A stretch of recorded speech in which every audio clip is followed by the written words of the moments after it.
Hello everyone. Tonight we begin with something a little darker, a journey to the young capital of a newborn nation at the very moment it faced its first great terror. You might imagine the founding fathers debating liberty in the elegant halls of Philadelphia. But for the average citizen, life in the summer of 1793 was less about the joy of a new republic and more about how do we survive the night. Tonight, you are not George Washington. You are simply you, thrown unprepared onto the cobbled streets as an unseen enemy, carried on the hum of a mosquito, lurks around every corner. So before you settle in, take a moment to like the video and subscribe, but only if you truly enjoy what I do here. And let me know in the comments where you're tuning in from and what time it is for you. It's always fascinating to see who is joining us from all over the world. Now, dim the lights. Perhaps turn on a fan for that gentle background hum, and let us venture together into tonight's journey. The summer of 1793 found the city of Philadelphia in a state of feverish excitement. And it wasn't just the heat, a humid, sticky heat, a thick fog rising from the Delaware River and clinging to the red bricks of the Georgian houses, refusing to yield even in the deep darkness of night. The air was dense, heavy, a blanket from which there was no escape. But the true excitement was one of ambition, of experiment. Philadelphia was no ordinary city. It was, at that moment, the temporary capital of a nation that still smelled of gunpowder and fresh printer's ink. It was the beating heart of the United States of America. Through its cobblestone streets, often coated in a fine layer of dust and something far worse, walked the architects of this new republic. You could see the imposing figure of George Washington, his face already a mask of serious dignity, making his way to the presidential house on Market Street. Or Thomas Jefferson, tall and somewhat thin, his mind always churning with ideas of liberty and self-government, debating heatedly with the energetic and practical Alexander Hamilton on the nature of the national debt and the future of federal power. James Madison, more quiet but no less influential, moved through the halls of Congress Hall, weaving the alliances that would shape the nation's laws. Philadelphia was the melting pot, the place where the abstract ideas of the Enlightenment were hammered into the hard and often uncomfortable reality of government. With nearly 50,000 inhabitants, it was the largest and most diverse city in the country, a center of commerce, science, and philosophy. Benjamin Franklin's Library Company, the American Philosophical Society, they were beacons of knowledge on a continent just beginning to know itself. But beneath this appearance of intellectual grandeur and political power, the city harbored a much darker, more physical secret. Its infrastructure, quite simply, had not kept pace with its explosive growth. Philadelphia was a city that stank, and it was not a subtle odor. It was an overwhelming, ever-present symphony of decay. The primary source was the water, or the lack of its proper management. Most residents got their water from communal wells dug dangerously close to the cesspits of outhouses. Every home had its outdoor toilet in the backyard, a simple hole in the ground that, once full, was often covered with a thin layer of soil before another was dug right beside it. Toxins from thousands of these pits seeped slowly but surely into the underground soil, contaminating the very water source from which the people drank. The streets were the dumping grounds. Butchers threw the guts and blood of animals directly into the open gutters, which were little more than ditches at the sides of the streets. Households tossed their kitchen scraps, fish heads, vegetable peels, bones, out the door. Horses, the main mode of transport, left a constant trail of manure that baked under the August sun. The tanneries, with their chemical, rotten smell, poured their untreated waste into the nearby streams. The most notorious of these was Dock Creek. Once a clear-flowing stream, by 1793 it had become a stagnant, foul marsh, a greenish-black breeding ground that cut through the heart of the city's most populated districts before slowly emptying into the Delaware. And then there was the port. Philadelphia's economic engine was also its most vulnerable point. The wharves along the Delaware were crowded with ships from across the Atlantic world. Masts like a leafless forest stood against the sky. The salt air mixed with the smell of tar, exotic spices, and above all, of stagnant bilge water. Ships emptied their sewage and waste directly into the river, just feet from where children played and fishermen cast their nets. On the banks, piles of goods accumulated under the sun. A shipment of coffee from the West Indies, which had gotten wet during the voyage, was thrown onto Ball's Wharf. where it began to rot, releasing a sour, sharp stench that local residents would later blame for the coming plague. They were not entirely wrong to point to the rot as a problem, but their science was incomplete. They were looking for the cause in the smell, in the bad air, in the fog. They did not know that the true enemy was much smaller, silent and about to arrive by ship. The city, with its countless puddles of stagnant water, its rain barrels for collecting water, its ditches, and its marshy creek, was not just a bustling city, it was a paradise. A perfect paradise prepared for the arrival of a very specific kind of traveller. And into that paradise, in the suffocating heat of late July and early August 1793, the ships arrived. They were not the usual merchant vessels laden with rum, sugar, or textiles. These ships carried a human cargo, desperate and terrified. They were refugee ships fleeing from hell. They were fleeing the French colony of Saint-Domingue, what we know today as Haiti. At its peak, Saint-Domingue had been the most profitable colony in the world, a money-making machine for France, built on a system of slavery, of almost unimaginable cruelty. But in 1791, that machine had broken. Inspired by the echoes of the French Revolution, the enslaved people of Saint-Domingue, led by figures like Toussaint Louverture, had risen up in a massive and bloody revolt. What followed was a chaotic, multi-sided conflict involving rebel slaves, free men of colour, white planters and troops from France, Spain, and Britain. By the summer of 1793, the city of Cap Français, the jewel in the colony's crown, was in flames. Fighting between rival factions had escalated into all-out violence. Plantation owners, their families, and other white colonists who had narrowly escaped death crowded into the port, begging for passage on any ship that could take them away. One of those ships was the Mary, a small ship that docked in Philadelphia in late July. On board were French colonists and some of their household slaves, all crammed together in terrible conditions. Another was the Sansom, which arrived with more refugees. In all, some 2,000 refugees from Saint-Domingue flooded into Philadelphia during those weeks, bringing with them stories of horror and very few possessions. The city, with its affinity for the French revolutionary cause, welcomed them. Aid committees were organized. Funds were raised. The people of Philadelphia looked upon the refugees and felt a mixture of pity and a touch of pride for their own, thus far, more orderly revolution. But the refugees did not travel alone. Aboard their ships, in the damp darkness of the holds, in the barrels of drinking water kept on deck for the voyage, travelled another passenger, a tiny stowaway, fragile but incredibly tough.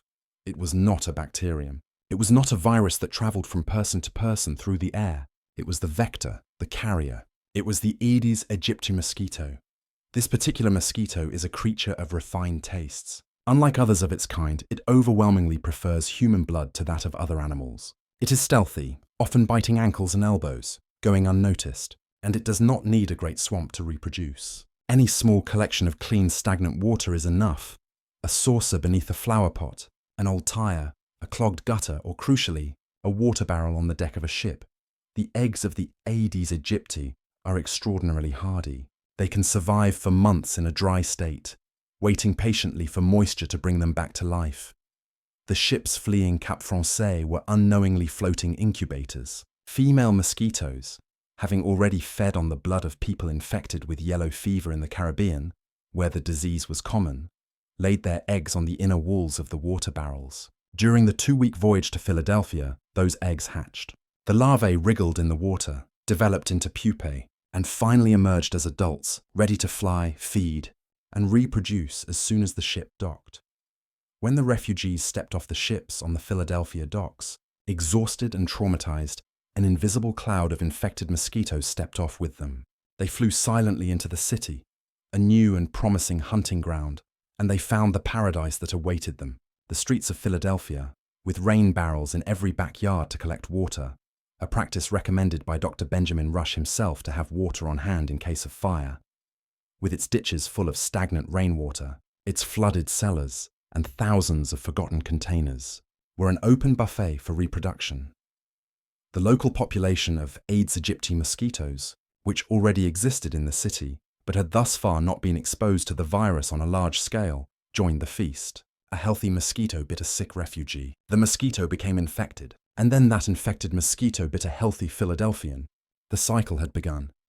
The biological fuse, carried across the ocean in water barrels, had reached the powder keg of Philadelphia, and the city, absorbed in its political debates and its summer heat, had not the faintest idea what was about to happen.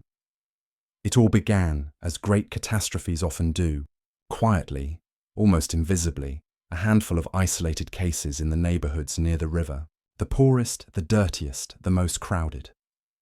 In early August, a young Irishman named Peter Aston, who lived in a boarding house on Water Street, fell ill. He died on August 7th.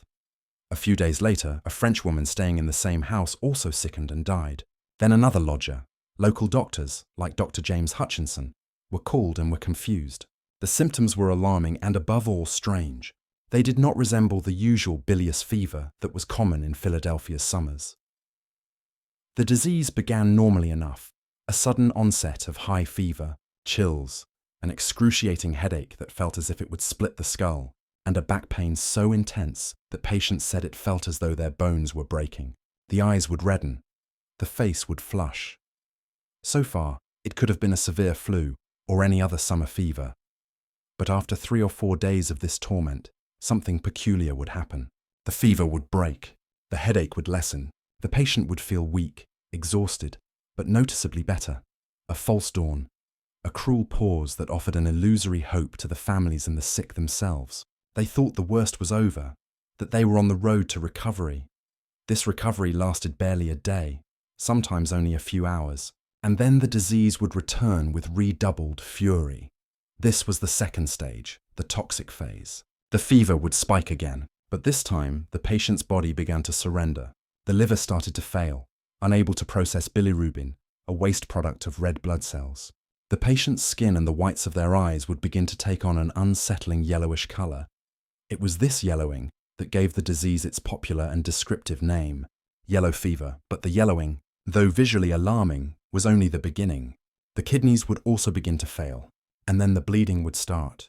Blood oozed from the gums, from the nose, sometimes even from the eyes and ears. Dark bruises would appear under the skin for no apparent reason. And then came the final and most dreaded symptom, the unmistakable sign of death. The patient would begin to feel nauseated, to retch violently, their whole body shaking with the effort, and they would vomit. But what they expelled was not food. It was a dark, thick, almost black liquid full of blood partially digested by stomach acid. It resembled coffee grounds. The doctors called it the black vomit. Once a patient reached this stage, the end was almost certain. Death would come from shock, from multiple organ failure, from massive internal bleeding. The entire process, from the first chill to the final breath, rarely lasted more than a week. It was a swift, brutal, and, to the physicians of 1793, utterly baffling disease. Dr. Benjamin Rush, perhaps the most famous and respected physician in America, was one of the first to realize that the city was facing something new and terrible. On August 19th, he was called to attend the daughter of a merchant. He watched her suffer and die with all the characteristic symptoms. That same day, he attended another patient with the same condition. Rush, a man of immense energy and even greater self-confidence, consulted his medical books, drew upon his vast experience. He realized that what he was seeing matched the descriptions of yellow fever that had devastated the West Indies in the past. He realized that the plague was in Philadelphia. He began to sound the alarm. He wrote to the newspapers warning the citizens, but his diagnosis was met with skepticism and denial. Other prominent physicians, like Dr. Adam Kuhn, disagreed. They argued it was simply the usual summer bilious fever, perhaps a bit more severe than normal due to the heat and the unsanitary conditions. The medical community was divided. Was it an imported disease brought by the ships from Saint-Domingue, as Rush suggested? Or was it a locally generated illness arising from the bad air of the rot on the docks, as others believed? This dispute was not merely academic.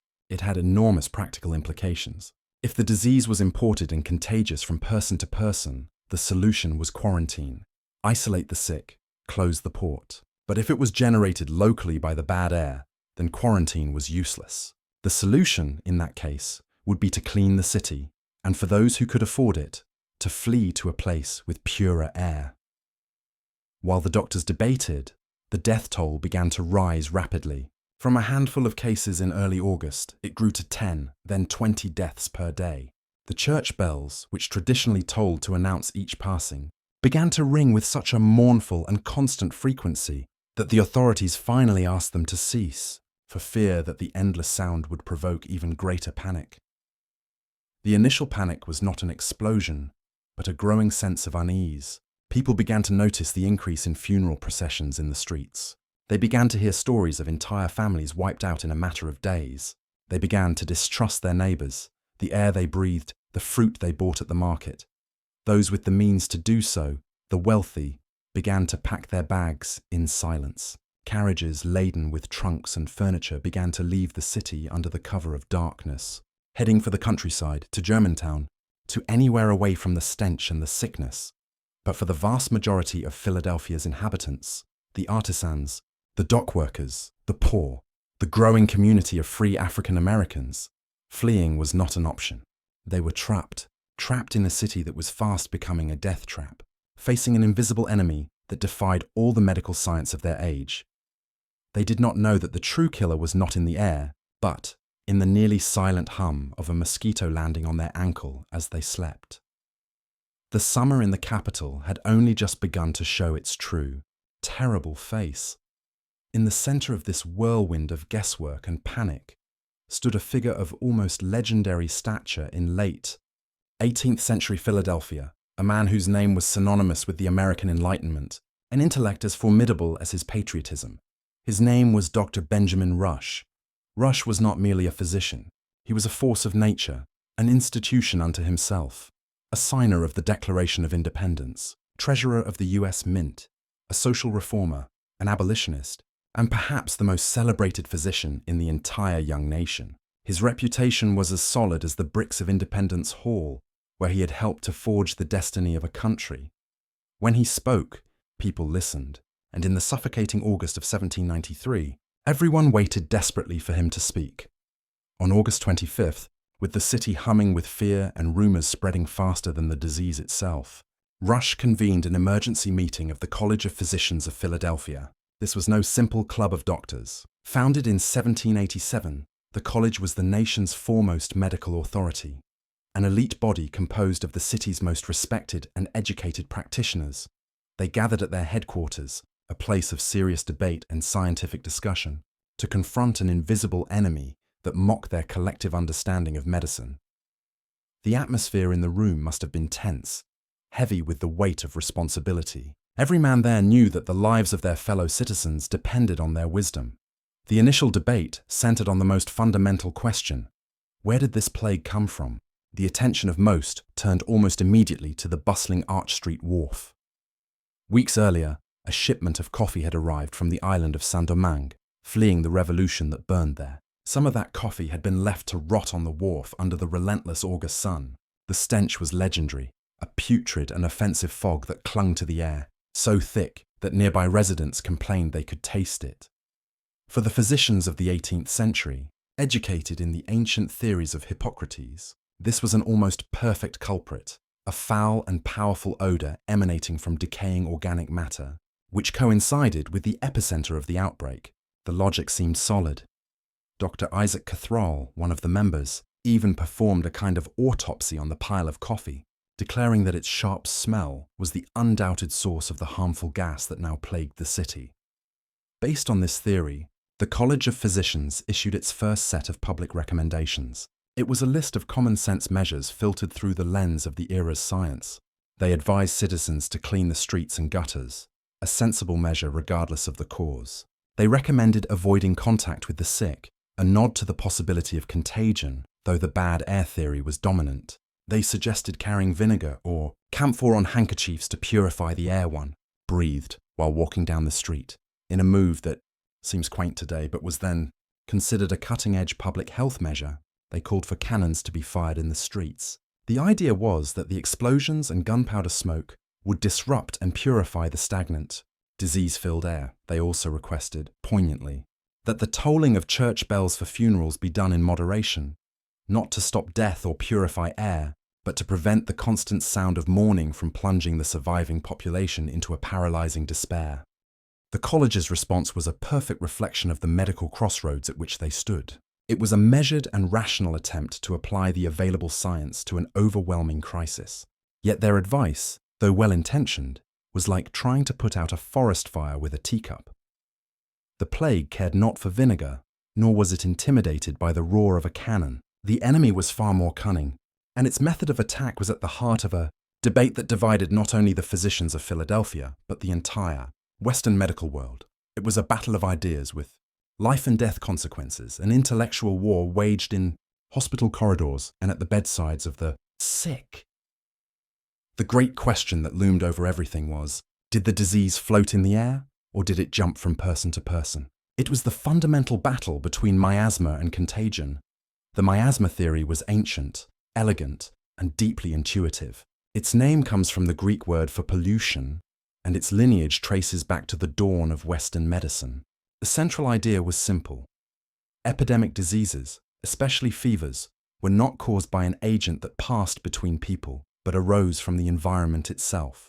They were gases or poisonous vapors that came from decaying matter, from stagnant water, from the very earth itself. In certain seasons, the air, especially the night air, could become corrupted and carry this invisible sickness to anyone who breathed it. Scent was the primary indicator of danger. A bad smell, whether from a swamp, a slaughterhouse, or a pile of rotting coffee, was the sensory sign of the disease. This theory held immense explanatory power for the 18th century mind. It explained why epidemics often arose in the warm, humid months of summer and autumn, when decomposition was most rapid and smells were strongest. It explained why poor, overcrowded neighborhoods with their deficient sanitation were often the hardest hit. It was not due to the closeness of people, the miasmatists argued, but to the concentration of filth and rot that generated a more lethal air. For a miasmatist like Dr. Rush, yellow fever was not something one caught in the modern sense. It was an environmental condition. Philadelphia was not infecting itself, it was being poisoned by its own tainted air. The implications of this belief were profound. If the air was the enemy, then the solution was to purify it. Hence the advice to clean the streets, to burn tar on street corners to generate a sharp smoke believed to be a disinfectant, and to fire cannons to stir the atmosphere. Quarantining people from this perspective was largely useless. You could isolate a man, but you could not isolate him from the air he breathed. The disease, according to this logic, could arise spontaneously in anyone who inhaled the right bad air at the wrong time. In the other corner of the intellectual ring stood the theory of contagion. This idea, while also ancient, felt more direct and, to many, more terrifying. It held that the disease was caused by a kind of seed or agent that passed from a sick person to a healthy one, either by direct contact, by touching contaminated objects called fomites, or even through the breath of the sick at close range. Contagionists saw the disease not as an environmental cloud, but as a chain of transmission, a powder trail that leaped from one body to the next. The evidence seemed to be on their side. In many cases, it was obvious that diseases like smallpox or measles spread within families and among close contacts. Sailors arriving on ships from sick ports often brought the disease with them, suggesting that it was not the air of the new port that was to blame, but something the sailors themselves carried in their bodies or on their belongings. The theory of contagion led to a completely different set of public health responses. If the disease resided in people and their possessions, then the defense was separation. Quarantine became the primary tool, isolating the sick, preventing ships from infected areas from docking, and establishing health barriers around plagued cities. It was a logic of siege, where the healthy community walled itself off from the threat posed by the bodies of the infected. This theory fueled social fear in a far more personal way than miasma. Miasma was an impersonal, ever-present enemy. Contagion turned your neighbor, your friend, even your own sick child into a potential source of death. It made the act of caring for a loved one an act of dangerous heroism.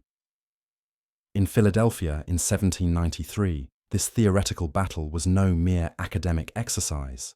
It played out in the streets with devastating consequences. The initial advice from the College of Physicians was an uneasy hybrid of both theories.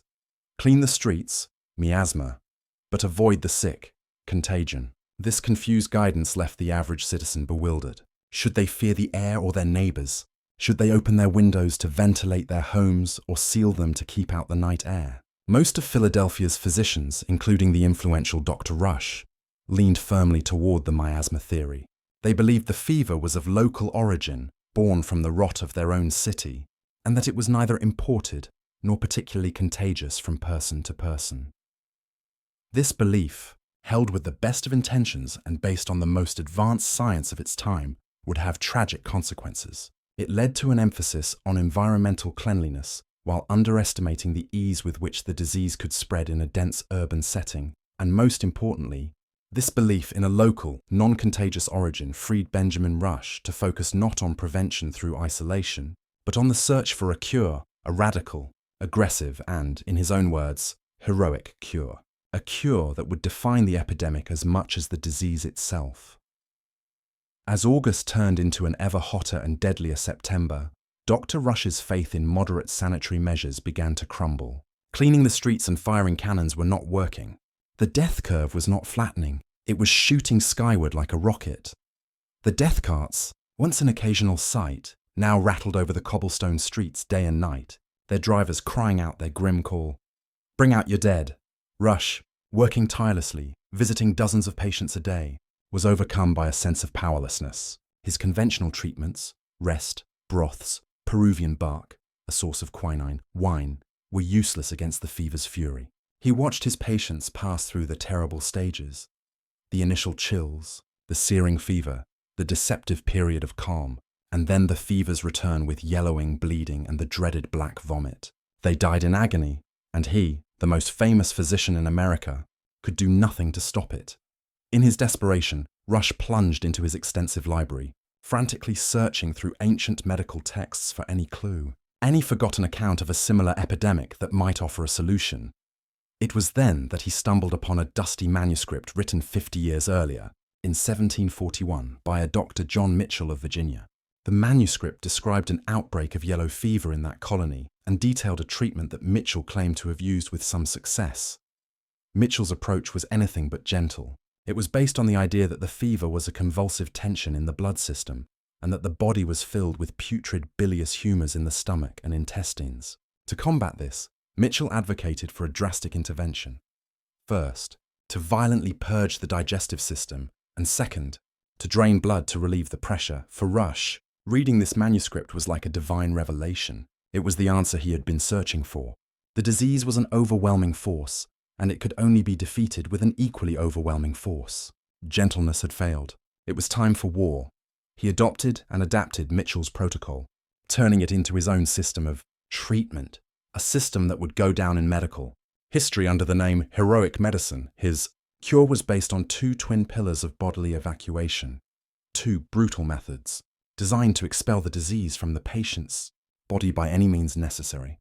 Massive purges and copious bloodletting. The first pillar, the purge, was administered through a potent mixture of two substances.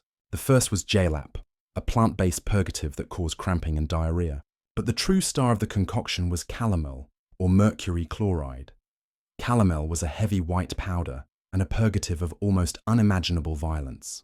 Rush's standard dose, which would soon become infamously known as the 10 and 10, consisted of 10 grains of calomel mixed with 10 grains of jalap. To put this in perspective, a medicinal dose of calomel in later eras rarely exceeded a single grain. Rush was administering 10 times that amount, often repeated several times a day. The effect was catastrophic. It induced profuse salivation and explosive, watery diarrhea, evacuating the contents of the bowels with violent force. Rush believed this process was eliminating the bilious and poisonous humours that, in his view, caused the disease.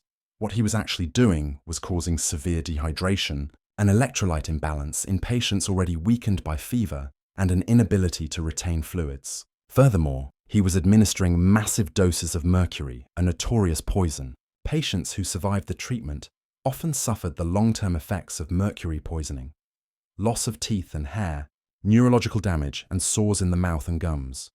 But in the heat of battle, Rush saw the body's violent reaction not as a harmful side effect, but as proof that the cure was working. The violence of the purge was the measure of its success. The second pillar of his therapy was even more dramatic: bloodletting, or phlebotomy.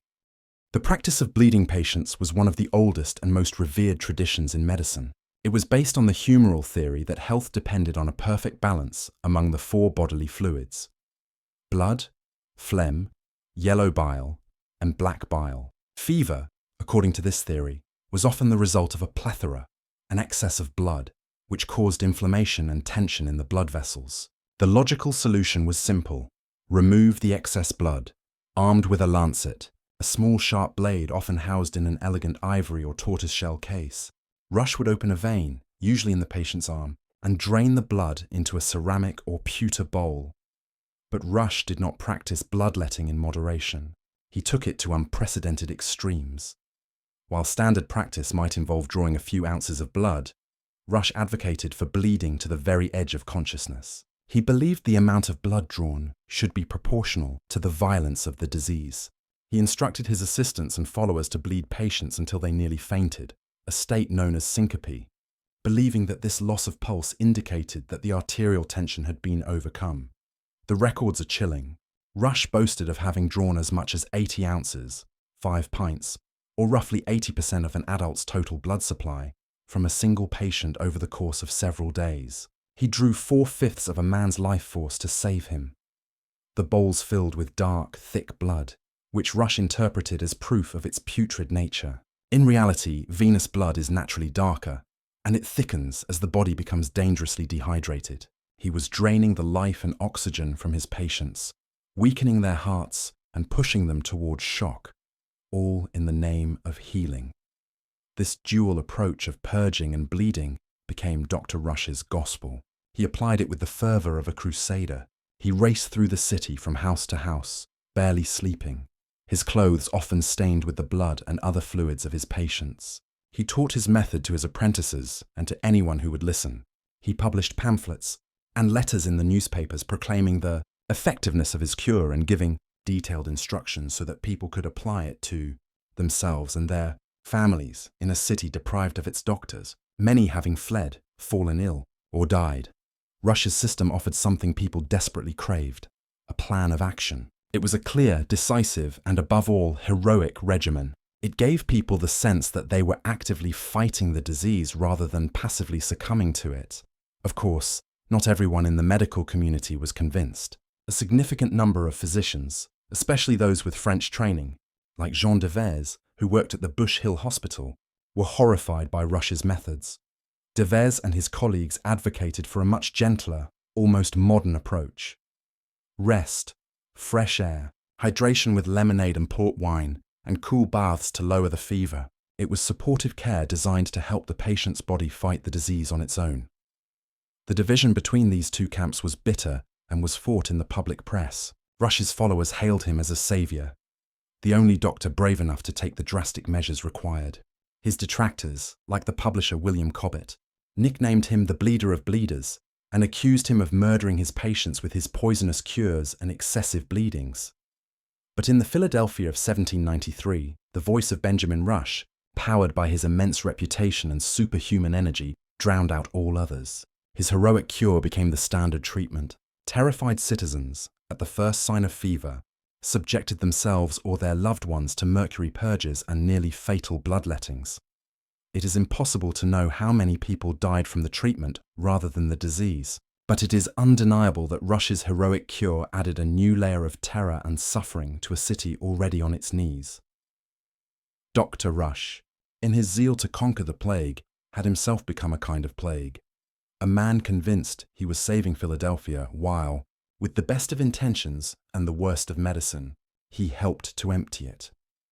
The battle for the city's life was waged not only against an invisible virus, but also against the dangerous ideas of its most eminent physician. By the end of August 1793, the air in Philadelphia, already thick with the humid heat of late summer, had grown dense with something else, a palpable fog of dread. Conversations in taverns and marketplaces no longer revolved around politics or the price of grain, but had dwindled to feverish whispers about who had been the latest to fall. The rattle of carts over cobblestones, normally a sign of commerce and life, began to take on a new and sinister meaning. Some no longer carried goods, but entire families, their most precious possessions tied down with rope, fleeing the city as if from an invading army. Because in a way they were. The enemy was invisible, silent and utterly merciless. The exodus did not begin as a flood, but as a steady trickle. First were the wealthiest, those with country homes in Germantown or estates along the Schuylkill River. For them, it was a simple matter of starting the autumn holidays early, a prudent retreat from the city's unhealthy air. But as the daily death toll climbed from a dozen to 20 and then to 40, the trickle became a stream and then a torrent. Panic is a contagion of its own, and it spread faster than the fever itself. Newspapers, like Andrew Brown's Federal Gazette, at first tried to maintain calm, publishing the reassuring reports of the College of Physicians. But the obituaries did not lie. People trusted the evidence of the funeral carts more than the words of editors, and the carts were growing ever busier. The departure of common citizens was one thing. The disintegration of the government was another matter entirely. Philadelphia was not just the largest and most cosmopolitan city in the United States. It was its capital, the epicenter of its newborn and fragile Republican experiment. Here, the president resided. Congress met in Congress Hall, and the Departments of State, War, and Treasury conducted the nation's business. The presence of the federal government was the city's anchor, a symbol of order and stability, and that anchor was about to come loose. George Washington, the president, watched the growing crisis from the presidential house on High Street, now Market Street. He was a man of order and discipline, not prone to panic. He had planned, as he did every year, to retire to his beloved Mount Vernon in early autumn. The epidemic simply made that scheduled departure seem less a vacation and more a strategic retreat. On September 10th, with the death toll approaching 100 in a single day, the president deemed he had fulfilled his duty to remain as a beacon of calm. The presidential procession, with George and Martha Washington, their servants and their personal effects, departed the city, his carriage rolling south over the dusty Pennsylvania roads. It was an unmistakable symbol. The father of the nation had abandoned his children in their darkest hour. It was not an act of cowardice, but of pragmatism. The survival of the president was the survival of the presidency itself. But for those left behind, seeing the windows of the presidential house boarded up, it felt like an abandonment. Thomas Jefferson, the Secretary of State, was a man of the Enlightenment, an amateur scientist fascinated by weather, botany, and medicine. At first, he was skeptical of the hysteria. He noted in his letters that autumn fevers were common in Philadelphia. But as his own neighbors began to die, and the bells of Christ Church tolled without cease, his rationalism gave way to a well-honed instinct for survival. He and his arch-rival Alexander Hamilton, the Secretary of the Treasury, represented the two poles of Washington's administration. Jefferson, the agrarian aristocrat from Virginia; Hamilton, the ambitious financier from New York. Even in the midst of a plague, their political rivalry burned. They watched one another, each one perhaps waiting for the other to make a fatal mistake, whether political or literal. Hamilton, ever defiant and perhaps a little arrogant, resolved to stay. He believed that to flee would be an abdication of his duty. It was a decision that nearly cost him his life. In early September, both he and his wife Eliza fell ill. The symptoms were unmistakable: the high fever, the excruciating pains, the dreaded black vomit. While Dr. Benjamin Rush scoured the city with his lancets and his mercury purges, Hamilton opted for a different treatment. He trusted his friend, Dr. Edward Stevens, who had grown up with him in the West Indies. Stevens advocated a gentler method: cold baths, rest, and large doses of cinchona bark, the source of quinine, mixed with wine. Miraculously, both Alexander and Eliza Hamilton recovered. Their survival was news, and for a brief time, the West Indian treatment became the fashionable therapy, a ray of hope in the darkness. But once recovered, Hamilton did not tempt fate again. He packed up his family and retreated to the vicinity of Albany, New York, to convalesce. The financial machinery of the nation, which he ran with an iron fist, ground to a halt. Jefferson, seeing his nemesis fall, waited no longer. On September 17th, after ensuring the most urgent business of the State Department was in order, he headed south toward the clean, safe air of Monticello. In his correspondence, he described a nightmare city: deserted streets, houses marked with a chalk cross indicating the presence of the sickness, the unnatural silence broken only by the distant cry of a delirious soul or the lonely rattle of a cart collecting the dead. The government of the United States had evaporated. The Attorney General, Edmund Randolph, also fled. Henry Knox, the Secretary of War, was already out of the city. Congress, which was due to reconvene in the fall, scattered. Legislators, hearing of the plague, simply refused to travel to Philadelphia. There was talk of convening an emergency session in Germantown or elsewhere, but the logistics were impossible. The nation's capital was, for all intents and purposes, closed.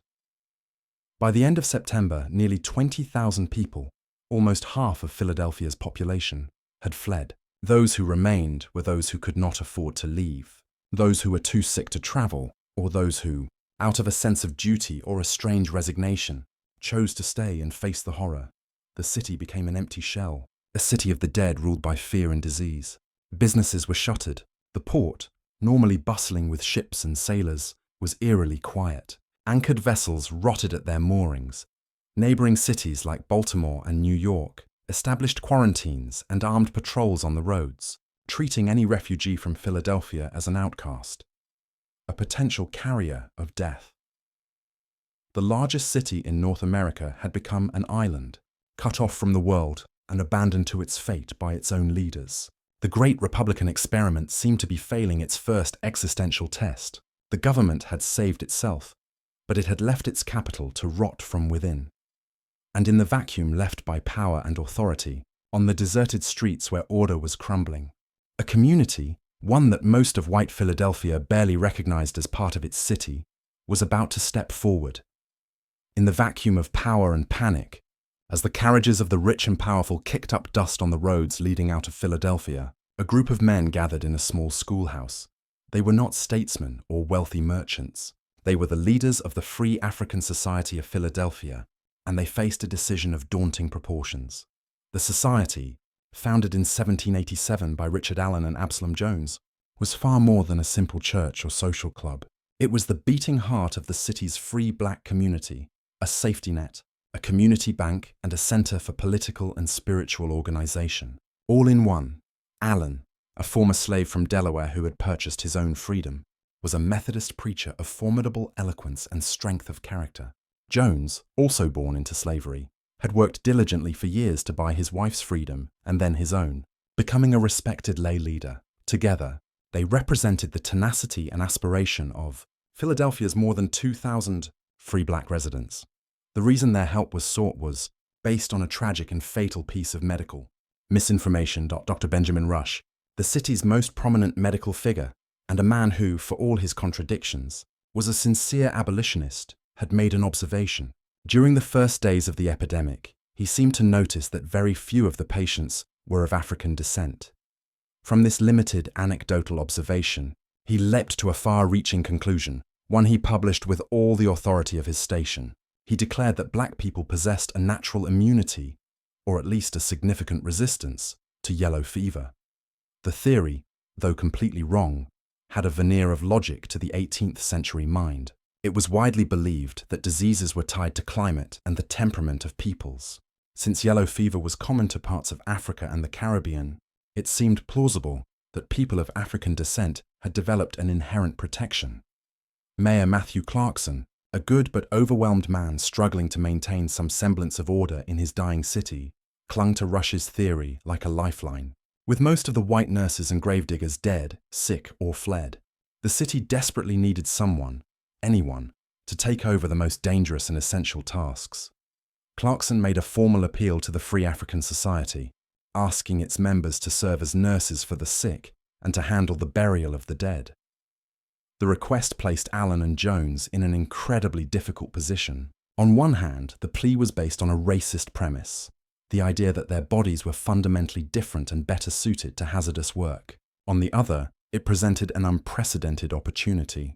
In a nation where their humanity was constantly questioned and their rights were precarious, this was a chance to demonstrate, in the most visceral way possible, their civic value, their Christianity, and their shared humanity.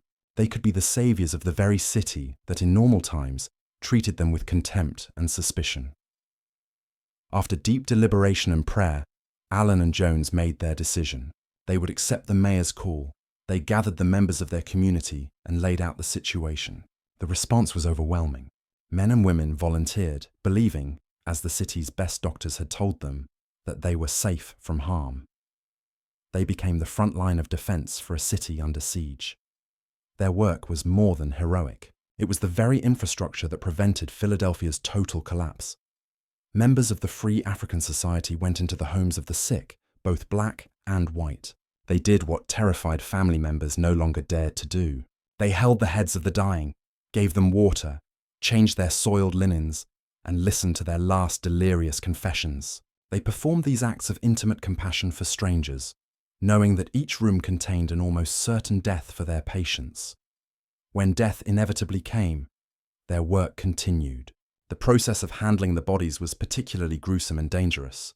The volunteers, led by men like Absalom Jones, went from house to house, collecting the corpses that had often lain for days, abandoned by their families. They built simple coffins and carried the dead to the city's burial ground, today's Washington Square. There, in the common land set aside for the poor and strangers, they dug mass graves.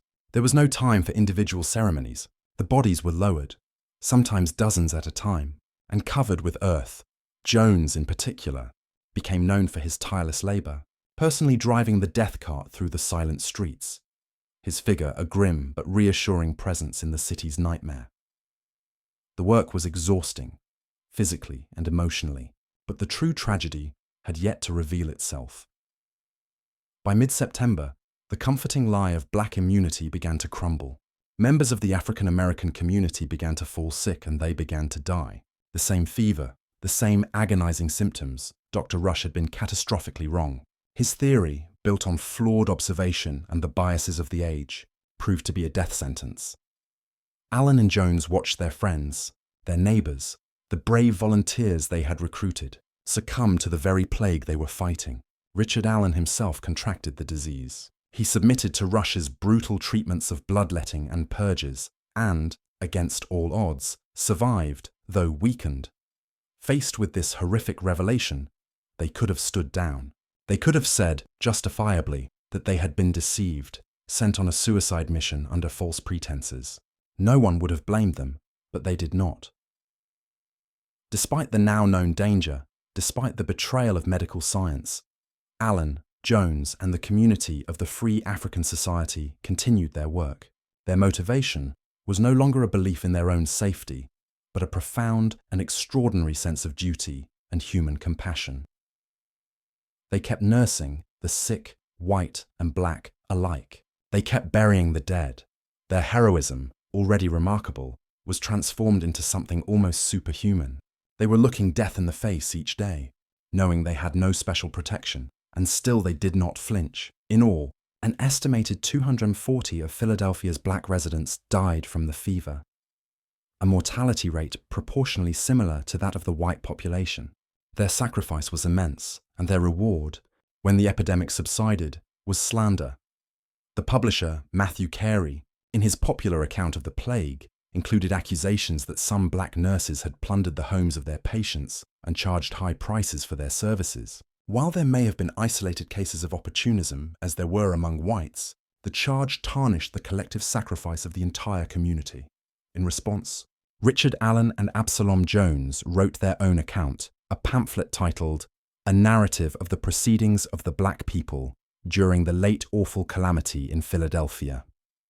In it, they meticulously documented their work, refuted Carey's accusations with facts and figures, and told the stories of their own people dying in the line of duty. It was one of the first pamphlets, published by African American authors in the United States, a powerful act of self-defense and a reclamation of their place in the city's history. Their unsolicited heroism, based on a lie, had saved the city, but even then, they had to fight to have their story told justly.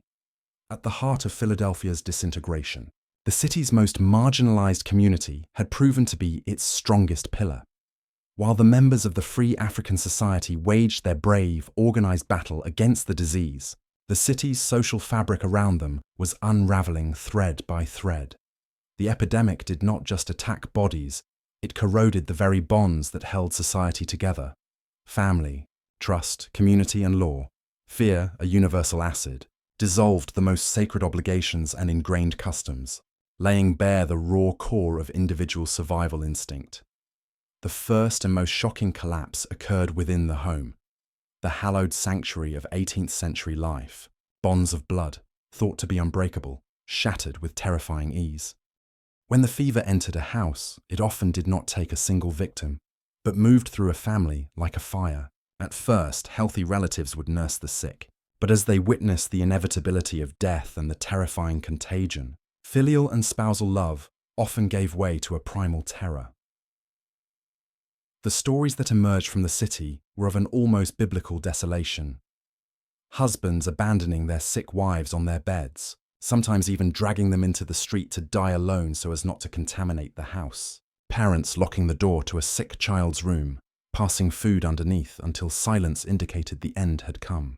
Adult children fleeing the homes of their elderly parents, leaving them to their fate. One doctor recounted the story of a young Frenchman who had arrived in the city and taken lodging with a family. When he fell ill, the family, who had welcomed him warmly, simply put him out of the house and left him in the garden to die. He was found there by a compassionate neighbour, but it was too late. These were not acts of calculated malice, but of absolute panic. People believed that the very breath of the sick, the mere touch of their bed linens, was a death sentence. The home, meant to be a haven, became a death trap, and trust, the bedrock of any family relationship, evaporated into the feverish air. The most heartbreaking consequence of this familial collapse was the sudden appearance of a population of orphans. Children, some just infants, were suddenly alone in the world. Their parents had died, or one had died and the other had fled. They were seen wandering the deserted streets, hungry, dirty, and confused. Some sat on the steps of their now empty houses, waiting for a return that would never come. Neighbours, consumed by their own fear, often dared not take them in. The city orphanage was quickly overwhelmed, and conditions there were little better than on the streets. Mayor Clarkson and his committee of volunteers did what they could. They converted William Hamilton's estate on the city outskirts, called Bush Hill, into an emergency hospital. But Bush Hill quickly earned a terrifying reputation. At first, it was poorly managed, a chaotic and filthy place where people were sent to die. Although later, under the brilliant management of French-American entrepreneur Stephen Girard and Cooper Peter Helm, it became a model hospital. Its name remained synonymous with death. For many children, being sent to Bush Hill was merely a prelude to being buried in the potter's field. The sight of small children, alone and helpless, a spectacle almost unknown in the America of the time, was one of the deepest scars the plague left on the city's psyche. With the disintegration of the family and the abandonment of children, it is no surprise that public order also crumbled. Crime, which always lurks on the margins of society, found fertile ground in the chaos. The homes of those who had fled were prime targets. With their owners away and the city watchmen sick, dead, or fled themselves, the houses were easy prey for looters. They would break in, taking not just silver and valuables, but also necessities, blankets, clothing, food, and liquor. Some thieves were opportunistic criminals. Others were simply desperate people who had lost their jobs and had no other way to feed their families. The distinction between the two became blurred. Even the dead and dying were not safe. There were reports of unscrupulous nurses, often alcoholics recruited from taverns, who would rob their patients on their deathbeds, pulling rings from their fingers and money from under the mattress. Funeral carts were sometimes stopped, and the bodies stripped of any valuable clothing or shoes. It was a total desecration of human dignity, a sign that the most basic norms of civilization had been suspended. The city government, decimated and overwhelmed, was powerless to stop it. Law and order had become abstract concepts in a city struggling simply to survive from one day to the next. But perhaps the most insidious aspect of the social collapse was not the crime or the abandonment, but the destruction of everyday community trust. Philadelphia, like all 18th century cities, functioned on a web of face-to-face interactions. People greeted each other on the street, stopped to chat, shared news at the market. The epidemic shattered this web. Suddenly, every fellow citizen was a potential carrier of death. People began to actively avoid one another. They would cross the street to avoid passing an acquaintance. Conversations were held at a distance, shouted across the street. The simple act of shaking hands vanished entirely. The very air became an object of suspicion. People walked about with handkerchiefs soaked in vinegar or camphor pressed to their noses and mouths, believing that strong smells purified the putrid air thought to cause the disease. The scent of vinegar became the perfume of the city. But these measures also served as social barriers, isolating each individual in their own protective bubble of scent and fear.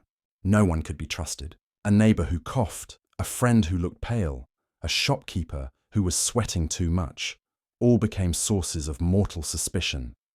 The community fractured into thousands of terrified individual units. The ideals of civic virtue and the common good, so dear to the Republic's founders, proved to be painfully fragile. When faced with an existential threat, the community dissolved into a collection of individuals fighting for their own survival. The plague in Philadelphia was not just a medical crisis. It was a crisis of society itself, one that revealed just how thin the veneer of civilization was over humanity's deepest fears. As Dr. Benjamin Rush, with his unshakable faith in the power of the lancet and calomel, became the medical gospel of a terrified Philadelphia, a different current of thought, gentler and more observant, flowed quietly through the city streets. It arrived with the ships, not as an imported miracle cure, but in the minds and experience of men who had fled one hell, only to find themselves in another. They were the French refugees from the colony of Saint-Domingue, modern-day Haiti, escaping the brutality and chaos of the Haitian Revolution. They landed in the port of Philadelphia during the summer of 1793, seeking safety, only to be met by a plague that was terribly familiar to them. These refugees, doctors and lay people alike, had lived alongside yellow fever. They knew it not as a strange and terrifying apparition, but as a seasonal beast, a known peril of life in the Caribbean. They had observed its patterns, its victims, and most importantly, they had seen which treatments seemed to give the sick a fighting chance, and which seemed to hasten their journey to the grave. Their approach was not based on abstract theories of balanced humours or tension in the vascular system, but on raw practical experience. They had seen what worked and what did not. Among these men was a figure who would offer a direct, almost heretical alternative to Rush's furious therapy. His name was Jean Devez. Devez was not a Parisian parlour doctor. He was a veteran of tropical medicine, having served as the chief surgeon at the military hospital in Cap Français. He had treated countless cases of what they called vomito negro. He knew the face of the disease intimately. Upon his arrival in Philadelphia, he found himself in a city dominated by a medical approach he considered barbaric and counterproductive, where Rush saw a body that needed to be violently subdued and purged. Devez saw a system that needed to be supported, calmed and nurtured. The French philosophy, embodied by Devez and his colleagues, was one of radical simplicity. It could be summarized in a single word: support.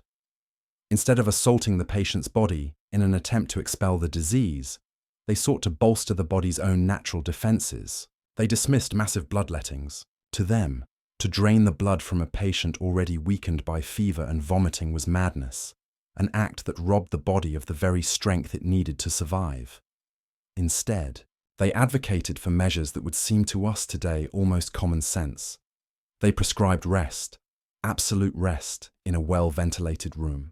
They believed in the power of fresh air to disperse the bad vapors, or at the very least to comfort the patient. They prescribed fluids in abundance: cool water, light broths, fruit juices, and notably, diluted wine and spirits. They understood that dehydration was one of the great killers of the disease, and they sought to actively combat it. In place of Rush's violent purgatives of mercury and jalap, which left patients shattered, the French doctors used gentle laxatives, if any at all, simply to ensure the body did not become sluggish. Perhaps their most significant contribution was the use of cinchona bark, the natural source of quinine. The bark of the Peruvian cinchona tree had long been used by Europeans to treat malaria, another feverish illness. Though yellow fever and malaria are entirely different diseases, the French physicians observed that the bark seemed to help reduce fevers and strengthen the patient in the recovery phase. It was not a cure, but it was a supportive weapon in their arsenal. They would administer the powdered bark, often mixed with wine, to make it more palatable and to provide an additional stimulus. Furthermore, their focus on nursing care was fundamental. They emphasized cleanliness, changing sweat-soaked linens, bathing the patient with cool sponges, keeping the environment as clean and quiet as possible. These were practices that not only offered comfort, but also provided a basic dignity amidst an illness that stripped its victims of all control. To cool the searing fevers, they did not resort to the lancet, but to cool baths or the application of cloths soaked in vinegar and cold water. It was an external, non-invasive treatment designed to soothe symptoms rather than purge a theoretical toxin. In the crucible of panic that was Philadelphia in 1793, however, these ideas were met with skepticism, if not outright disdain, by the American medical establishment. Benjamin Rush was an imposing figure, a signer of the Declaration of Independence, an intellectual hero. His theories, though brutal, were systematic and presented with absolute confidence. The French doctors, by contrast, were foreigners, refugees from a slave revolt, with strange accents and ideas that seemed dangerously passive. In an age that valued heroic action, the advice to wait and support sounded like neglect. How could rest and broth compete with the dramatic, decisive action of bloodletting? And so, while Rush and his disciples scoured the city, lancet in hand, convinced that every ounce of blood drawn was a victory against death, the French doctors worked quietly, mostly within their own refugee community. They treated their countrymen with their gentler methods, and though precise statistics are impossible to glean from the chaos, anecdotal evidence and later analysis strongly suggest their patients had a significantly higher survival rate. They were not curing yellow fever. No one could, but they were giving their patients the best possible chance for their own bodies to survive the virus's assault. They were, in essence, doing less harm. And in 18th century medicine, to do no harm was often the most healing act of all. Their moment to influence the city's response had not yet come, but the seeds of a more humane and effective alternative were being planted in the midst of the panic, and soon they would find fertile ground in the most desperate place in all of Philadelphia. As the number of sick soared beyond the capacity of any individual doctor or family to cope, the city of Philadelphia faced a logistical nightmare. What was to be done with the sick, especially the poor, the abandoned, those with no one to care for them? The answer, born of necessity and fear, was the creation of an isolation hospital, a place where the afflicted could be separated from the healthy population, to live or, more likely, to die. The site chosen for this grim purpose was an estate called Bush Hill. Bush Hill was, in ordinary times, a place of beauty and privilege. It was a grand stone mansion set on a hill just outside the city's limits at the time, surrounded by gardens, trees, and fresh air. It belonged to William Hamilton, a wealthy botanist and landowner, who, like many of his class, had prudently fled the city at the first sign of trouble. The estate, empty and isolated, seemed the perfect solution. On August 22nd, Mayor Matthew Clarkson and the city committee made the decision to take over the property and turn it into the municipal yellow fever hospital. On paper, the idea was sound. In practice, it became one of the most hellish scenes of the entire epidemic. The problem was that the city had a place, but not a plan. There was no staff, no supplies, no system of management. The responsibility for Bush Hill fell to the Guardians of the Poor, a municipal body already overstretched and underfunded in the best of times. What they created in Hamilton's elegant mansion was not a hospital, but a warehouse for the dying. The estate's transformation was swift and brutal. Fine furniture was removed or pushed aside, and in its place were set up cots and mats, often so close together that patients could touch one another. The elegant reception rooms and sunlit parlours became makeshift hospital wards, filled with the stench of sickness. The earliest descriptions of Bush Hill paint a picture of almost Gothic horror. The place was run by a head nurse, a matron, whose only qualification for the job seemed to be her immunity to the disease and her willingness to take the work. The staff assisting her were of the worst imaginable sort. They were poor people, drunkards, and petty criminals, people who could find no other work and were lured by the relatively high pay offered for such a dangerous task. These nurses and attendants were often drunk on duty, negligent at best, and actively predatory at worst. It was rumoured, and often confirmed, that they stole the few possessions of patients as they lay dying. Clothing, jewellery, what little money they might have, all of it vanished. Patients would arrive by cart, often simply left at the gate with no ceremony. Inside, they found utter chaos. There was no real separation between the newly arrived, the critically ill, and the dying. A man in the early stages of the fever might be placed next to another in the midst of the black vomit. The dead often lay on their cots for hours, sometimes days, before being removed. Their presence a constant, ghastly reminder of the fate that likely awaited everyone else. Sanitation was non-existent. The floors were covered in filth and bodily fluids. Patients too weak to move lay in their own waste. Bedding, if there was any, was rarely changed. Food was scarce and of poor quality, and water was often tainted. Medical treatment was an afterthought at best. The few doctors who ventured inside were overwhelmed and unable to provide any meaningful care amid such disorganization. Most patients were simply abandoned to their fate, for the disease to run its course. The reputation of Bush Hill spread through the city like wildfire. It became synonymous with death. To be sent to Bush Hill was not to be sent for treatment. It was to be sent into exile, to die out of the sight and mind of the terrified populace. The fear of the hospital was so intense that people would go to any length to hide their sick relatives. A family would rather risk infection and care for a loved one in secret, in an attic or a cellar, than surrender them to the horrors of Bush Hill. This reaction, while understandable, actually worsened the epidemic, as it kept sources of infection scattered throughout the city rather than isolated. By early September, the situation was untenable. Bush Hill was not a hospital, it was a public disgrace and an accelerator of death. Mayor Clarkson and the remaining members of the city committee knew that something drastic had to change. The city's experiment in public health crisis, management had failed in the most spectacular and tragic way possible. The mansion on the hill, intended as a refuge, had become a monument to the collapse of civic infrastructure. It was a place without law, without order, and above all, without hope. And it was at this point of maximum desperation that two citizens, as different from one another as night and day, made a decision that would change the course of Bush Hill's history and offer an unexpected model of leadership in the midst of chaos. On September 10th, 1793, Mayor Matthew Clarkson called a desperate meeting at City Hall. The city was falling apart. The federal government had fled.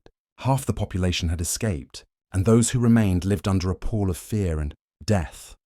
The greatest symbol of this failure was the Bush Hill Hospital, a pit of misery that shamed the city and terrified its citizens. Clarkson addressed the small group of civic leaders who had dared to show up. He laid out the stark reality of the situation at the hospital.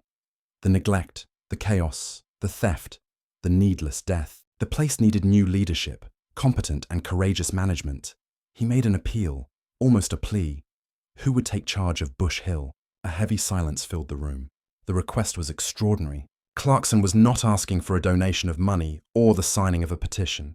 He was asking healthy men, family men, to voluntarily walk into the epicenter of the plague, to immerse themselves in the most dangerous place in all of North America. It was, for all intents and purposes, an invitation to suicide. No one spoke.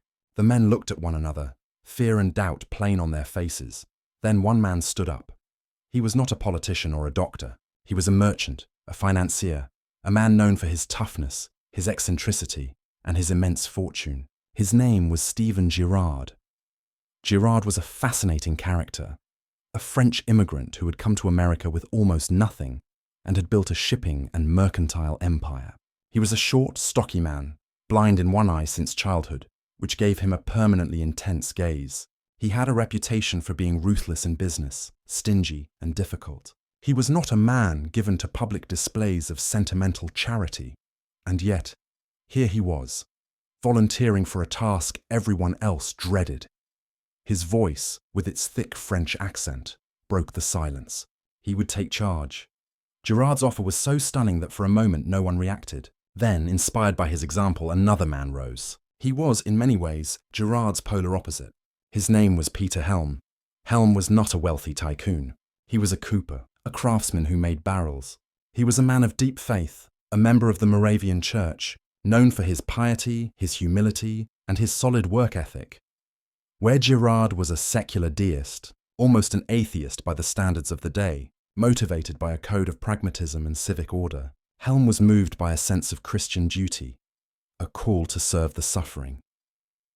The wealthy, worldly French immigrant and the pious, simple German artisan offered to run Bush Hill together. Their decision was a turning point in the epidemic. It was an act of almost inconceivable civic courage. These two men, with no official obligation, no experience in hospital management, were putting their lives on the line to bring order to chaos. The next day, September 12th, Girard and Helm reported to Bush Hill. They wasted no time. They divided the responsibilities according to their talents. Girard, the organizational and financial genius, took charge of the hospital's internal management. Helm, the practical logistical man, handled the external operations. The transformation was immediate and dramatic. Girard walked into the stinking, overcrowded wards with fierce energy. He did not flinch from the misery. He fired the negligent matron and the entire corrupt, drunken staff on the spot. Using his own money and considerable influence, he began procuring desperately needed supplies. He secured clean cots, linens, and clothing for the patients. He organized a kitchen that provided nourishing food like broth and bread, instead of the meager rations from before. He imposed a strict cleaning regimen, ordering that the floors be scrubbed and the walls whitewashed to disinfect them. He walked the wards every day, personally overseeing every detail. His presence alone, a force of order and authority the hospital had never known. He was not a warm or comforting man, but his efficiency was a form of compassion in itself. He was saving lives, not with kind words, but with logistics. Meanwhile, Peter Helm worked tirelessly on the outside. He organized an orderly system for admissions, registering every patient who arrived. He took on the thankless but vital task of managing burials, ensuring the dead were treated with a modicum of dignity and interred quickly to prevent further spread of disease. He oversaw the arrival of supplies, from food and medicine to firewood for the hearths. He turned the chaotic grounds of the estate into a smoothly functioning logistical hub, the engine that kept Girard's internal reforms running. Perhaps the most important decision they made was to hire a new chief physician, one whose philosophy aligned with their practical, patient-centered approach. They did not look for a disciple of Benjamin Rush. Instead, they turned to the French refugee community. They chose Jean Devers Girard, being French himself, no doubt knew of and respected the experience Devers and his colleagues had with the disease. They appointed Devers chief physician of Bush Hill, finally giving him a platform to implement his gentler treatments on a large scale. Under the triumvirate of Girard, Helm and Devers, Bush Hill began to change. The mass bleedings and purges were replaced by rest, hydration, nutrition, and attentive nursing care. Devers organized the medical staff, establishing regular rounds and a standard of care. New nurses were hired, many from the free black community, recommended by Richard Allen and Absalom Jones, who proved to be dedicated and often compassionate caregivers. The hospital, while still a place of great suffering, ceased to be a death trap. News of the new Bush Hill spread through the city. People began to see that leaving the hospital alive was now a real possibility. The mortality rate, which had been appallingly high, began to steadily decline. What Girard and Helm had accomplished was nothing short of a miracle of crisis management. They had taken the most feared institution in the city and, through the application of organization, discipline, funding, and a sensible medical philosophy, had turned it into a functioning hospital. Their leadership did not just save countless lives. Within the walls of Bush Hill, it also provided a powerful symbol of hope and resilience to a city that was on the brink of total collapse. They showed that individual action and civic cooperation could succeed, where government structures had failed. The rich merchant and the humble cooper, working together, had proven that even in the darkest hour, order could be restored, suffering could be eased, and human dignity could be defended. Bush Hill, the nightmare on the hill, had become, under their unlikely command, the first and most important battlefield, where the city of Philadelphia began to win its war against yellow fever. Dr. Benjamin Rush's faith in science, or at least in his version of science, was unwavering, and one of the cornerstones of his strategy to save Philadelphia was based on an observation, a widely held belief, and ultimately a tragic fallacy. It was believed, with the certainty of a documented fact, that people of African descent possessed a natural immunity to yellow fever. Rush himself had read reports of epidemics in the South, particularly in Charleston, where it was observed that the enslaved population seemed to suffer the disease on a much smaller scale, if at all. For a doctor desperately seeking any advantage, any firebreak in the midst of the conflagration. This idea was not just a medical curiosity, it was a gift of providence, a solution. And so, in early September, as the city emptied of its paler, wealthier citizens, Rush drafted an urgent appeal. He addressed it not to his medical colleagues, nor to the city government, but to the leaders of Philadelphia's thriving free African-American community. He specifically reached out to two men of immense standing and character, Richard Allen and Absalom Jones. Both were former slaves who had purchased their own freedom. Both were Methodist preachers and founders of the Free African Society, a mutual aid organization that was the organizational and spiritual heart of their community. Rush laid out his theory to them. He told them that God, in his infinite wisdom, had made them immune to this particular plague, and therefore they had a moral obligation, a sacred calling, to serve their sick and dying fellow citizens. Their help, Rush argued, would not only be an act of Christian charity, but would irrefutably demonstrate the valor and good character of people of color to the white community, helping to erode the foundations of prejudice and slavery. It was a powerful argument, a blend of civic duty, spiritual opportunity, and political advancement. And Allen and Jones, along with the elders of the Free African Society, accepted it. They saw the truth in Rush's words, not out of vanity, but from a profound sense of responsibility. They organized their community with an efficiency that put the city's crumbling government to shame. The foe. Black men and women of Philadelphia became the essential infrastructure that kept the city from collapsing entirely. They volunteered as nurses, entering the homes from which everyone else fled. They tended to the sick, white and black alike, administering Rush's ineffective cures, changing sheets soaked with black vomit, offering words of comfort in the final moments. They became the drivers of the death carts, making their way through the silent streets with the familiar cry, "Bring out your dead." They performed the most dangerous and unwanted work, transporting the bodies to Potter's Field, and they dug the graves, hundreds of them. It was grueling, grim, and, as they would soon discover, deadly work. At first, the immunity theory seemed to hold. During the first weeks of September, as the makeshift hospitals filled and the newspaper obituaries grew longer, the black community seemed remarkably unscathed. It reinforced the belief, both in themselves and in the white community, that they were somehow special, protected.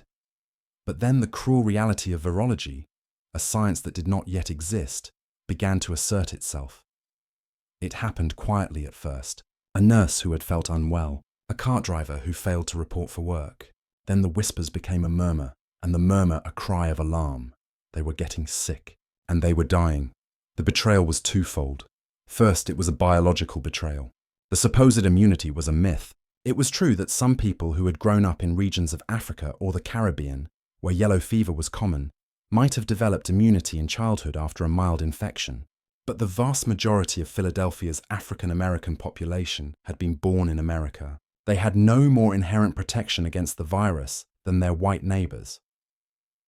The disease did not distinguish skin color. The Aedes aegypti mosquito fed indiscriminately, and now, by willingly placing themselves at the epicenter of the outbreak, in the sick rooms and on the death carts, the black community of Philadelphia had exposed itself to a massive dose of the virus. They became victims on a horrifying scale. Richard Allen would later describe the desolation, watching his people fall like soldiers on the field of battle. He contracted the fever himself, surviving only through the care of his wife, while Absalom Jones miraculously never fell ill. But the second betrayal was perhaps more bitter, because it was a human betrayal. As black men and women were dying in the line of duty, a vile rumor began to spread. As some of the wealthy Philadelphians who had fled began to trickle back into a still ailing city, they were met with bills for services rendered. Some caregivers, both white and black, undoubtedly took advantage of the desperation, charging high prices. It was inevitable in a crisis of such magnitude. But the rumor, fanned by latent prejudice, focused almost exclusively on the black helpers. They were accused of being profiteers, of extorting white families in their hour of greatest need, of stealing property from the homes of the dead. This slander found its most influential voice in a pamphlet published shortly after the epidemic subsided. Its author was Matthew Carey, a prominent publisher and publicist who had served on the mayor's committee. His work, A Short Account of the Malignant Fever, became the most popular and accepted account of the plague. And in its pages, Carey gave credence to the accusations, painting the black community not as heroes but as predators. He wrote that prices were extorted which, if demanded on other occasions, would have shamed an Algerian pirate. It was a stab in the back, a rewriting of history that erased their sacrifice and replaced it with slander. The response from Allen and Jones was swift and forceful. Outraged by the ingratitude and falsehood, they set to work on their own publication. In 1794, they published A Narrative of the Proceedings of the Black People during the late awful calamity in Philadelphia. It was a passionate and meticulously documented defense of their community's actions. With quiet dignity and an accountant's precision, they refuted Carey's claims. They presented their own records, showing that the vast majority of services were rendered for free or for minimal compensation. They pointed out that many of the black caregivers had spent their own money to buy medicine and food for their white patients. And most poignantly, they listed the names of the fallen. They documented the deaths within their own community. 240 people, a mortality rate that proportionally was just as devastating as that of the white population. They proved, with painful clarity, that far from being immune and exploitative, they had been vulnerable and sacrificial. Their narrative was an act of self-reclamation, an attempt to set the public record straight before the lie could solidify into truth. But the damage had been done.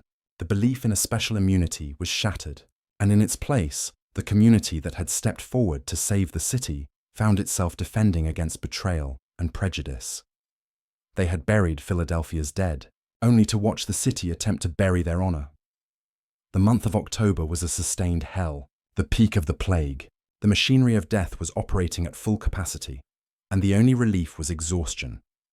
The city existed in a state of suspension, of waiting for the sickness, waiting for death, waiting for the end.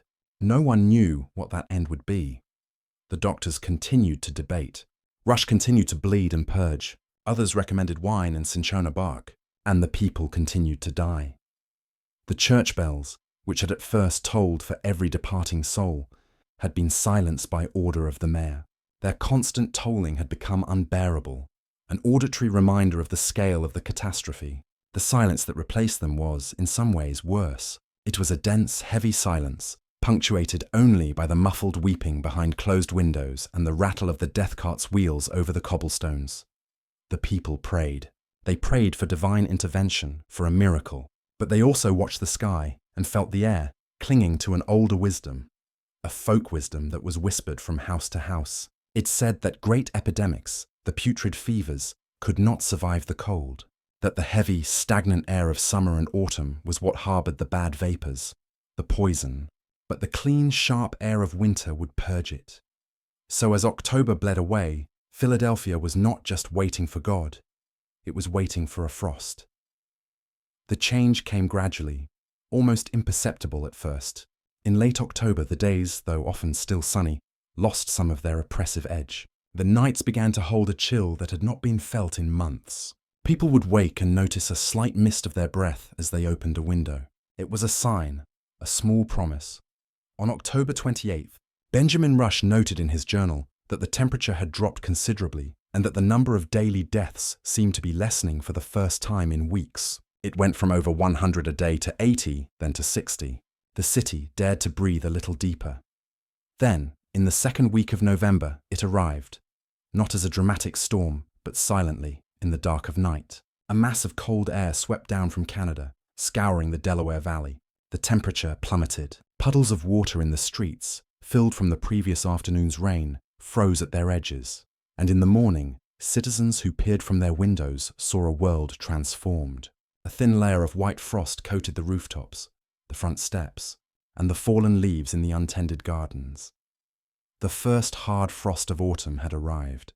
It was beautiful, a crystalline sugar coating on a rotting city.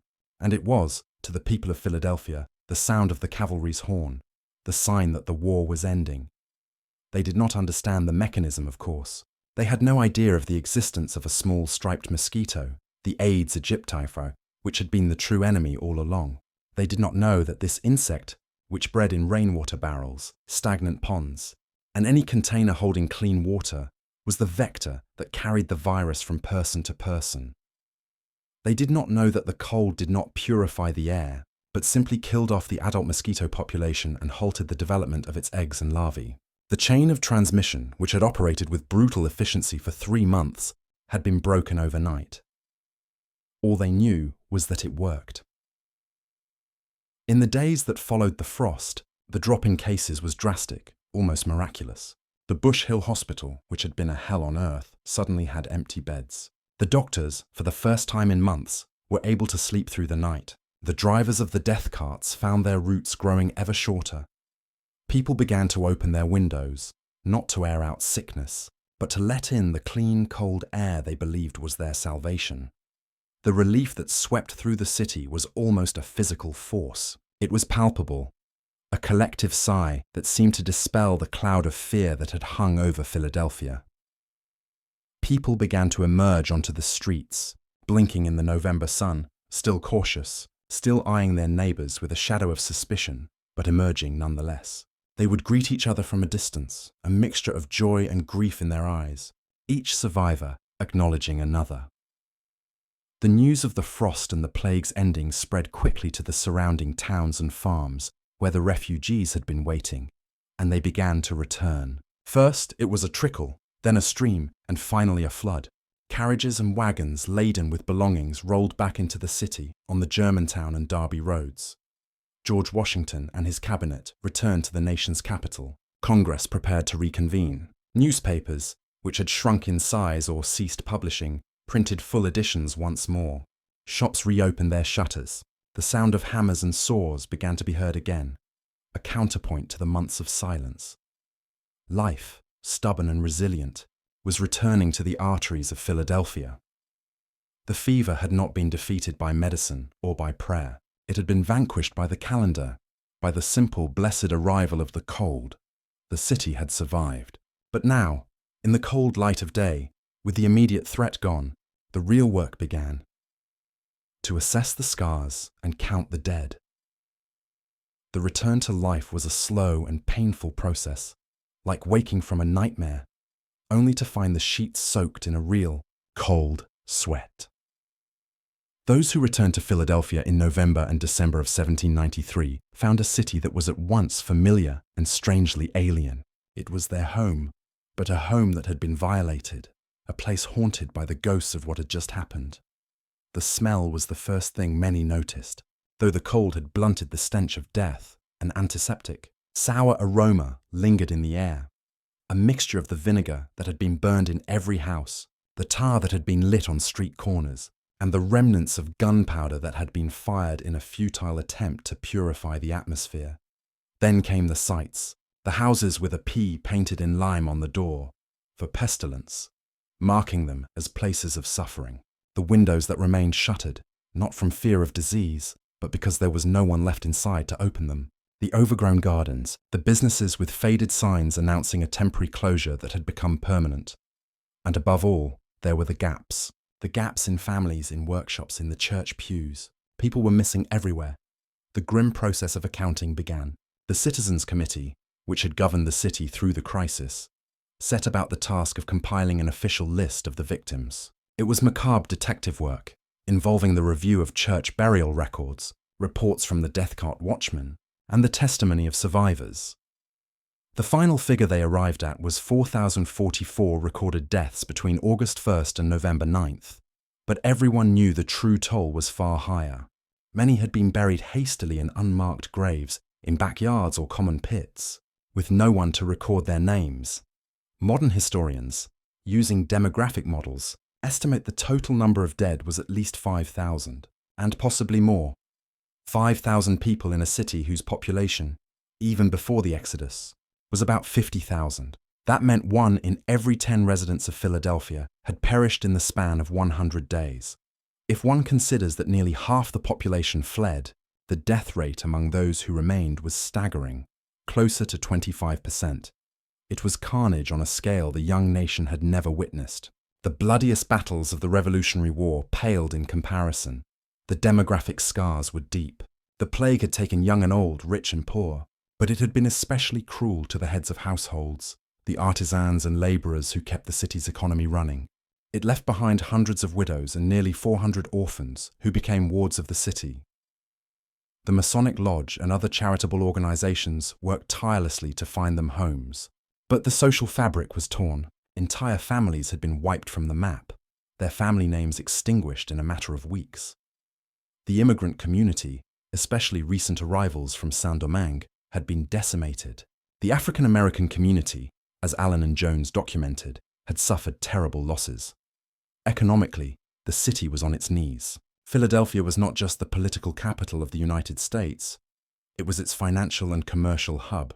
The port, the lifeblood of its wealth, had been effectively closed for 3 months. Ships did not arrive or depart. Commerce ground to a halt. Artisans had died or fled, their workshops silent. Farmers from the surrounding countryside, afraid to enter the city, had stopped supplying food. The economic collapse was total.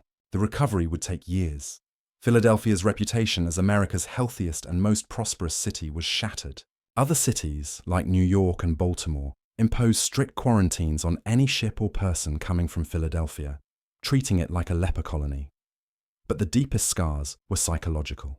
The epidemic had exposed the fragility of civilization. It had dissolved the bonds of community and, in many cases, even of family. Survivors were haunted by guilt, the guilt of having fled, the guilt of having survived when others did not, the guilt of having closed a door on a neighbor or relative in need.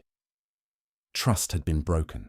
The shared experience had not brought people together in an embrace of solidarity, but had fractured them into islands of trauma and suspicion. The city had gazed into the abyss, and the sight of its own reflection in the darkness was not a flattering one. Yet, from the ashes of this catastrophe, something new arose.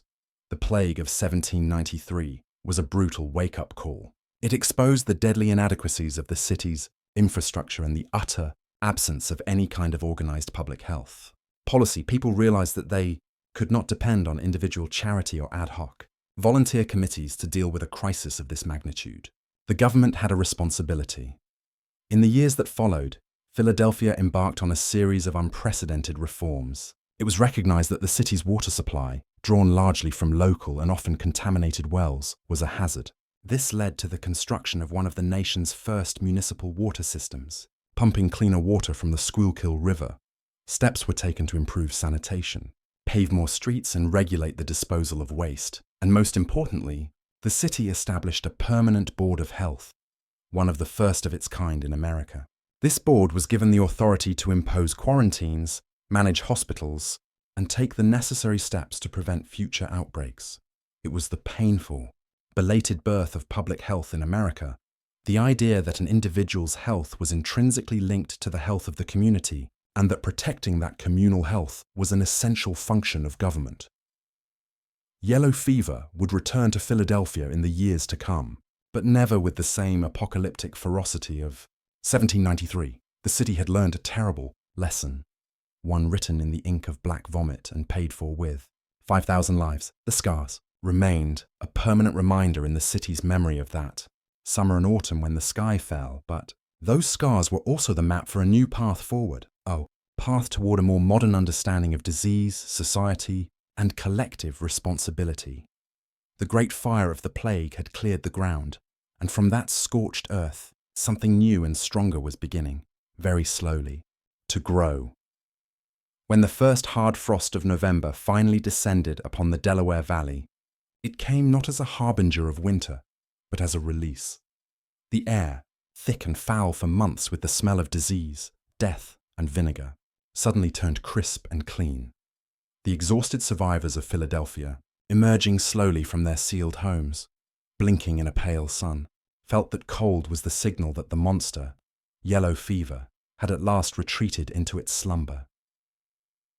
The silence that had settled over the city was a creature of its own, dense and heavy, broken only by the distant hammering of a carpenter mending a door or the solitary squeak of a wheelbarrow. The streets, once bustling with the life of a young and vibrant nation's capital, were eerily empty, carpeted with unswept autumn leaves. Grass grew between the cobblestones. The windows of thousands of homes stared blankly like the eyes of a corpse. It was over, or more accurately, it had paused. Now began the reckoning. Mayor Matthew Clarkson, who whose figure had become a pillar of stability amid the chaos, began the grim task of assessing the carnage. The numbers were staggering. Of a population of some 50,000 souls, an estimated 20,000 had fled. Of the 30,000 who remained, at least 5,000 were dead. 1 in 6 of those who stayed in the city perished. Entire families had vanished, erased from the ledgers in a matter of weeks. Prosperous merchants, skilled artisans, dock workers, clergymen, physicians, the plague had made no distinctions. It was the great leveller. In the weeks that followed the frost, as the exiles cautiously returned to their homes, often finding an appalling silence or the evidence of a hurried tragedy, a deep and uncomfortable soul-searching began. The initial narrative, that of civic bravery and heroic sacrifice, was true, but it was incomplete. Yes, men like Stephen Girard and Peter Helm had taken charge of the Bush Hill Hospital, transforming a pest house into a sanctuary by sheer force of will. Yes, Dr. Benjamin Rush, though mistaken in his methods, had worked himself to the point of collapse, driven by an almost fanatical sense of duty. And yes, the Citizens Committee, organized by Clarkson himself, had managed to maintain a semblance of order, distributing food, arranging for the burial of the dead, and caring for orphans. There had been moments of astonishing humanity in the midst of the plague's inhumanity. But beneath this surface of heroism stirred a much darker, more sobering truth. The city's response as a whole had been a catastrophic failure. It had not been a response, but a series of spasmodic reactions. The governmental structure had evaporated. Pennsylvania's governor, Thomas Mifflin, had fled. The federal government, with George Washington at its head, had scattered. Most of the city's physicians had either died or escaped. The social infrastructure had disintegrated, leaving a vacuum that only private charity and individual courage had attempted to fill. And so, as the autumn leaves fell on freshly dug graves, the autopsy began, not of a body, but of an entire city. The remaining leaders, Clarkson among them, gathered in cold parlours, their conversations shaded by the collective trauma. The question that hung in the air was relentless. How had this been allowed to happen, and what would be done to prevent it from happening again? For no one was naive enough to think this was a singular event.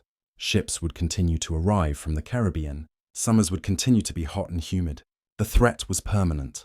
Charity, they realized with a chilling clarity, was like a bucket of water thrown on an inferno, a noble gesture, but fundamentally useless against the conflagration. Girard's bravery at Bush Hill was admirable, but it was no substitute for a functioning hospital system. The Citizens Committee's efforts were commendable, but they were no replacement for an operative and authoritative municipal government.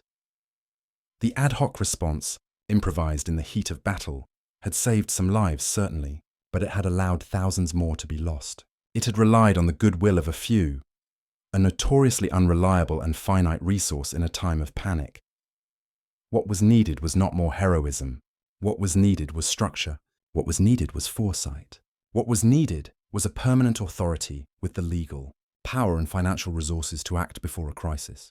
Erupted, not in the middle of it. The epidemic of 1793 had exposed the fundamental fragility of 18th century urban life.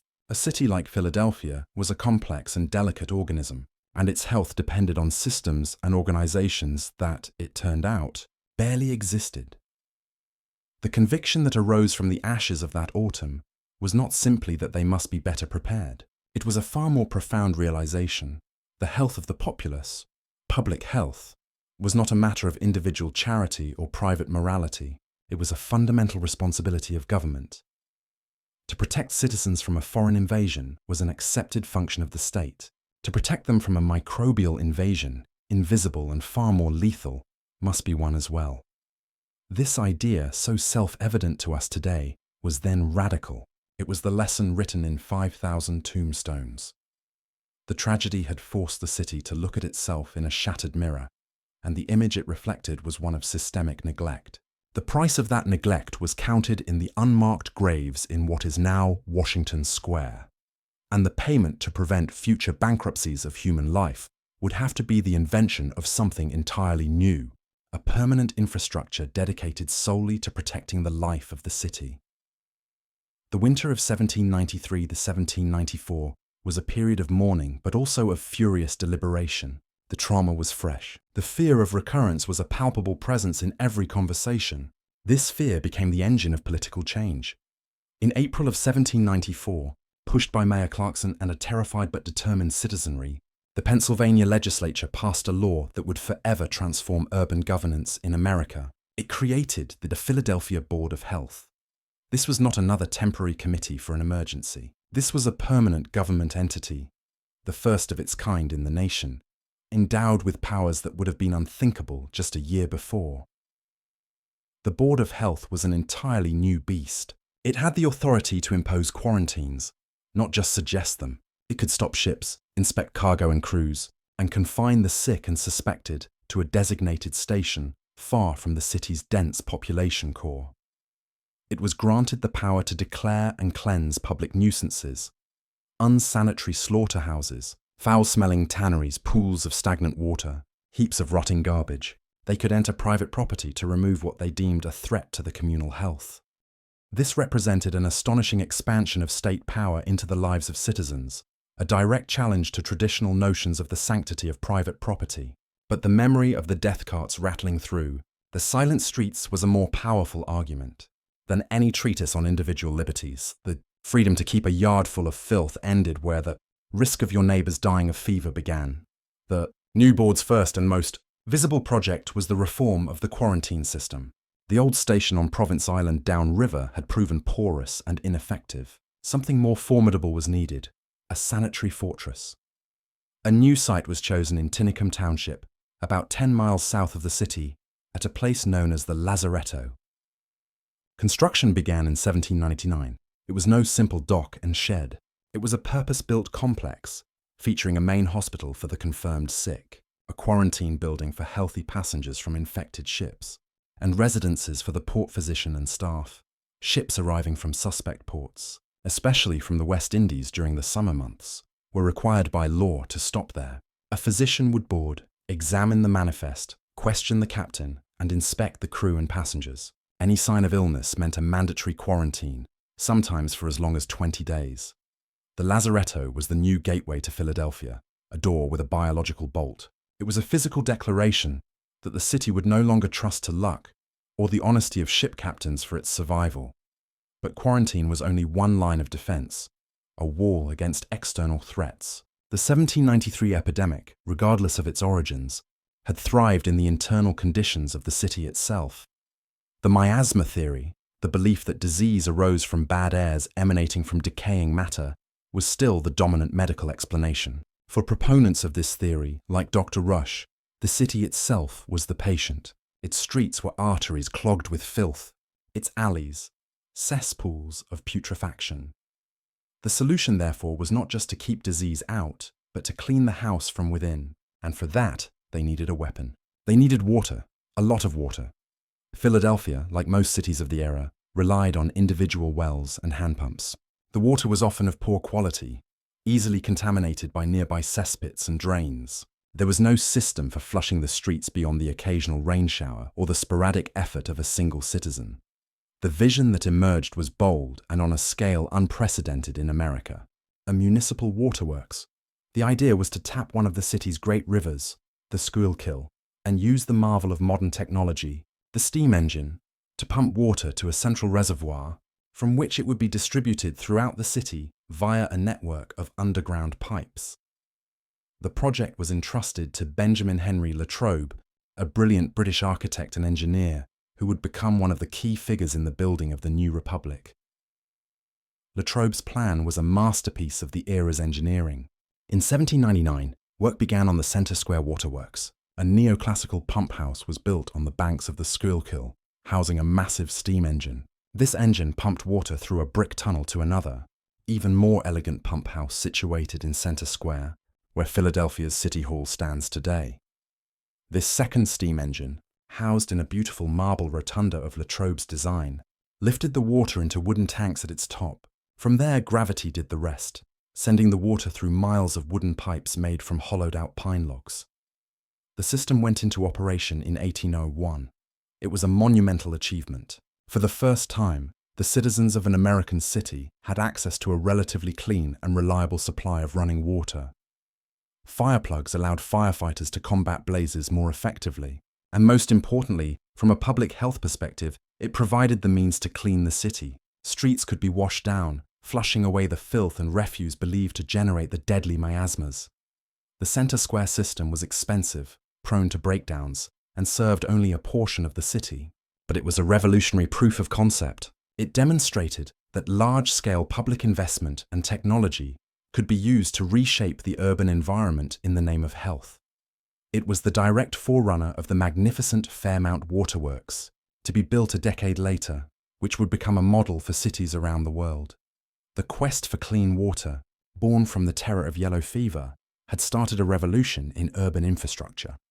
The Board of Health, the Lazaretto, and the waterworks were not just isolated projects.